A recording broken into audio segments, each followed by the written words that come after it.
Good morning, all the students. Today in science, our topic is advantages of natural fibers. Let us talk about the advantages. मतलब क्या क्या अच्छाइयाँ होती हैं अगर हम नेचुरल फाइबर को यूज करते हैं. So the following are some advantages of natural fibers.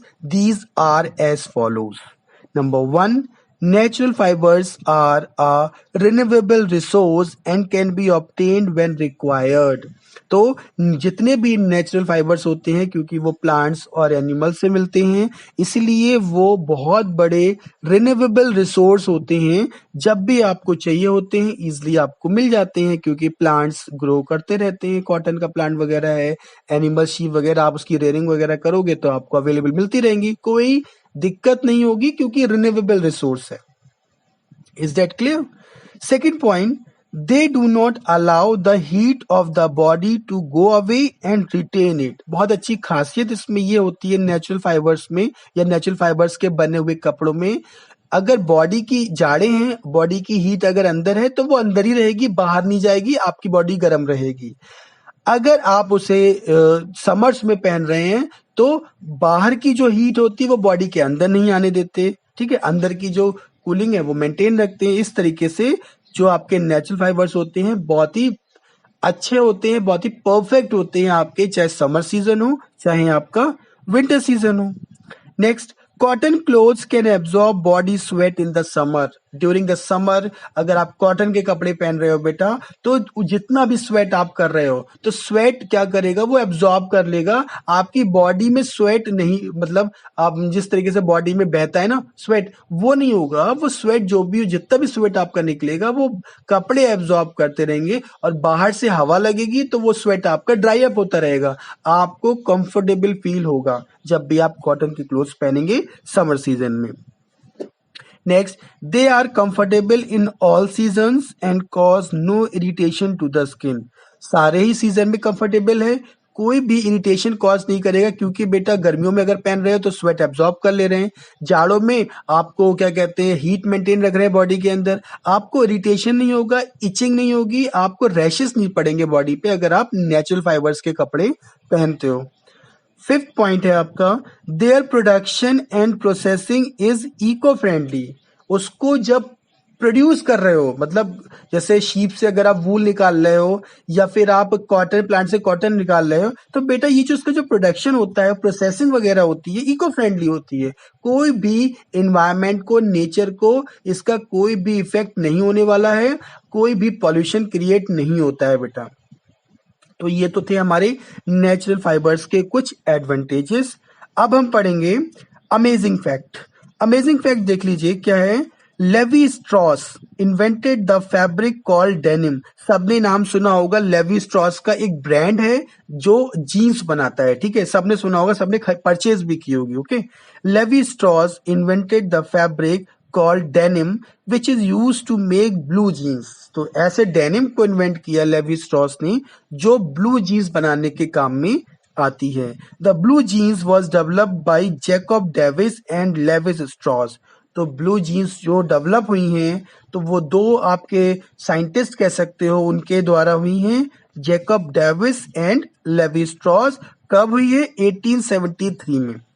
Okay, I will ask in the test also कि ब्लू जीन्स की जो डेवलपमेंट हुआ है वो किस ईयर में हुआ है. वो हुआ है आपका 1873, which eventually one the hearts of millions all across the globe.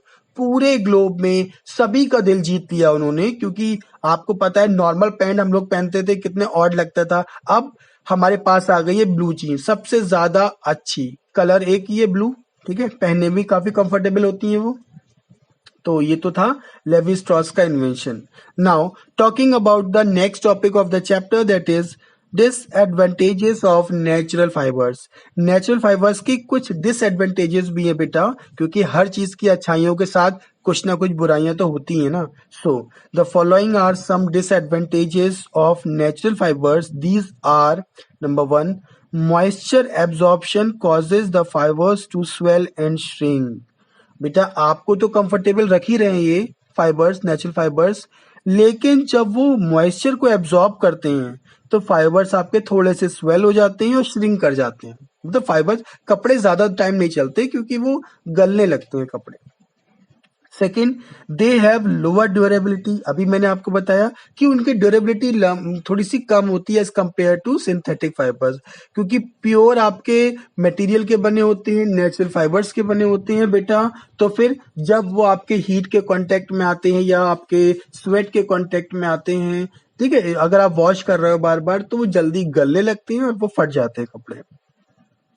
The price of natural fibers can fluctuate because of various reasons. तो नेचुरल फाइबर्स के जो प्राइस होते हैं अलग अलग रीजन से फ्लक्चुएट होते रहते हैं, कम ज्यादा होते रहते हैं, क्योंकि कभी कभी अवेलेबिलिटी ऑफ रिसोर्स, जैसे कि कभी कभी शीप की रेयरिंग कम हुई, कभी कॉटन की खेती खराब हो गई, ऐसे केसेस में प्राइस जो होते हैं बढ़ जाते हैं। ठीक है, तो इस तरीके से उनके जो प्राइसेस होते हैं फ्लक्चुएट करते रहते हैं, वो आपके स्टेबल नहीं होते हैं। नेक्स्ट है, since the fibres absorb water they do not dry easily. तो वाटर एब्जॉर्ब कर लेते हैं तो वो आसानी से जल्दी ड्राई नहीं हो पाते हैं। They crease does not remains for a long time. ठीक है, तो जो अगर आप उसको बार बार आयरन करना पड़ता है क्योंकि बहुत ज्यादा उसमें सिलवटें पड़ जाती हैं, लंबे समय तक वो आपकी आयरन करे हुए कपड़े नहीं चल पाते हैं। They are attacked by moth and other insects easily. कोई भी इंसेक्ट, मॉथ या कोई भी कीड़ा या कोई भी बग वगैरह उसको इजिली अटैक कर सकता है और उसको कपड़ों को आपका डिस्ट्रॉय कर सकता है। नेक्स्ट, दे में श्रिंक ऑन ऑर्डिनरी वॉशिंग। साधारण वॉशिंग करने के बाद वो सुकड़ जाते हैं, फिर आपको उसको आयरन करना पड़ता है, इस तरीके से बड़ी दिक्कत आती है उसको हैंडल करने के लिए। ठीक है, नेक्स्ट है हमारा, अब हम बात करते हैं अमेजिंग फैक्ट की। ठीक, cotton is the member of मेलो फैमिली ऑफ प्लांट्स। तो कॉटन जो है आपका प्लांट्स का मेलो फैमिली से बिलोंग करता है। अरेबिक में इसे औटन कहते हैं, from which it got its name cotton. तो उसी से उसका नाम पड़ा है cotton. US paper currency is not made of paper at all. US की जो पेपर करेंसी है वो पेपर की नहीं बनी है। It is a blend of 75% cotton, lint and 25% linen. तो आपका 75% उसमें कॉटन लिंट होती है और 25% उसमें लाइनिन का काम होता है, तब जाके यूएस डॉलर करेंसी तैयार होती है।